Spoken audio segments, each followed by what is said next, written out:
Man, it's that old thing, perseverance, consistency, hard work. My goal is to put the same work into, my businesses, my family that I put into football. And I've been running with that mantra since I got married back in '97. That if I'm going to have a successful marriage, I got to, the same hard work and same consistency and discipline I had on the football field, I got to put in my marriage and with my kids and with my businesses and all that. So it teaches you a lot, man. How to deal with your fellow man and not look at his color, but look at what he can do for the overall good of what you're trying to accomplish. So sports to me in general is just an incredible deal when you talk about football specifically because of the closeness of guys. I just believe it's an amazing sport.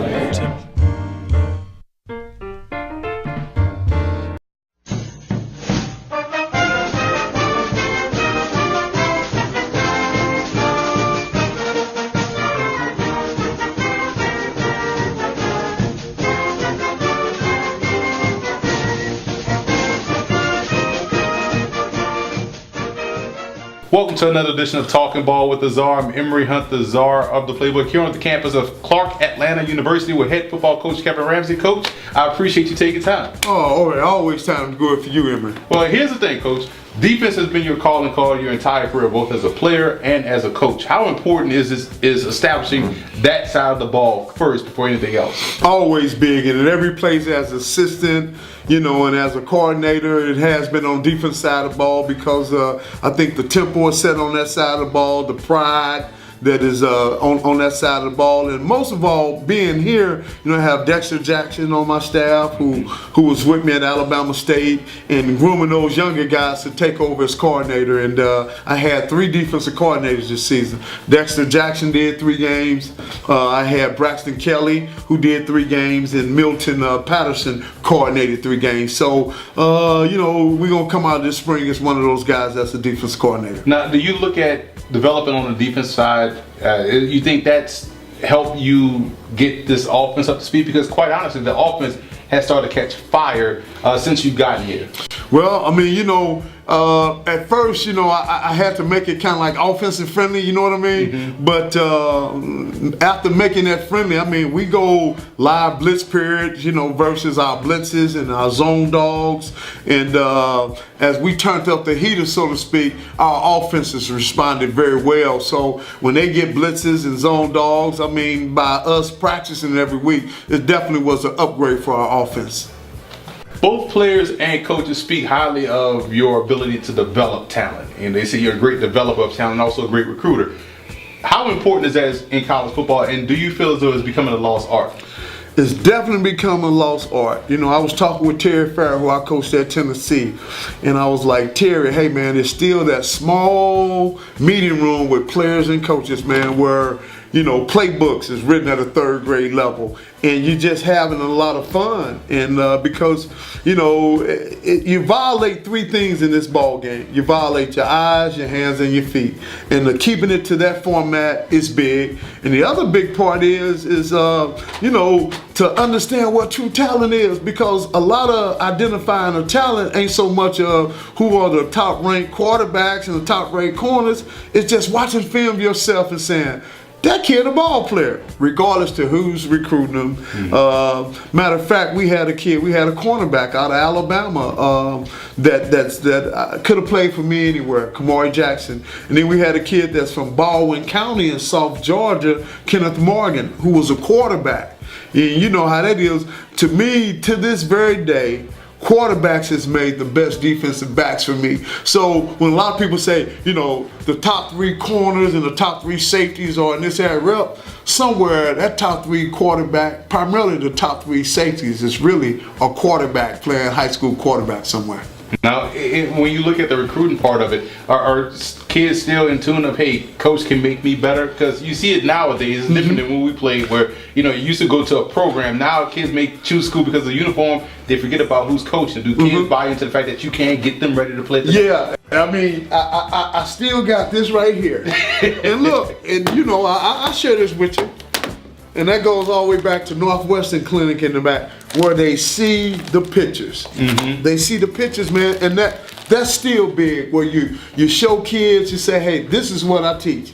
Let me just share with you my ball drills, how I work at, guys catching the ball over with defensive backs. Or let me show you our one-on-one with receivers. This is why it's important to come here. We go man-to-man every day. We get some press coverage. We get some off coverage. Our 7-on-7 is enthusiastic. That's still a winning edge to this day, seeing those pictures.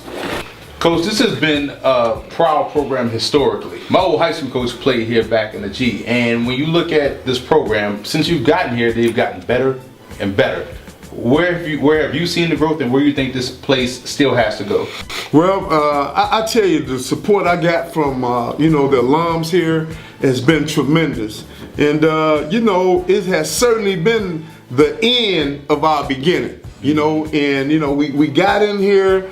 It was like taking over an intramural football program, literally. It was, and guys really done bought in, and after that first year, guys understood, hey man, this is the end of our beginning. And we've been going ever since, and guys been buying into it, and it's been really helping us out in recruiting as well with the type of players that we've been getting here at Clark Atlanta. And you guys have done a great job, and like I said before, it's a proud program. It's a historically black college and university in this city. How important is the HBCU football landscape right now in college football, and how big is that brand?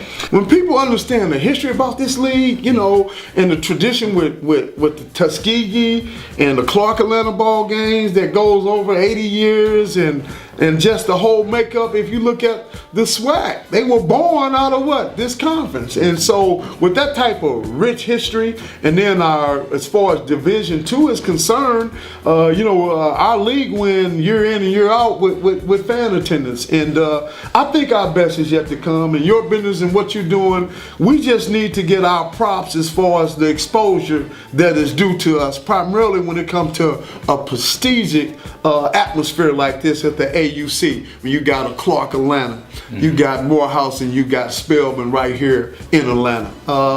Nowhere else better in America that you come to work and you feel proud. It's homecoming, and there's Spelman's homecoming, there's Morehouse homecoming, and the homecoming atmosphere here. And to able to do it with student athletes that we have, and that we are getting to come here at Clark Atlanta and see them bloom and go be an impact on our society. Why would a student athlete choose Clark Atlanta? Wow, very simple. When they get on this campus in Atlanta, go to our library. We're it's 87% females here at our institution. I think when you look at, we get graduate students here as well. Our graduate program here is second to none. And above all, the consortium here with us, Spelman, and Morehouse, although Morehouse is our, that's our big rival.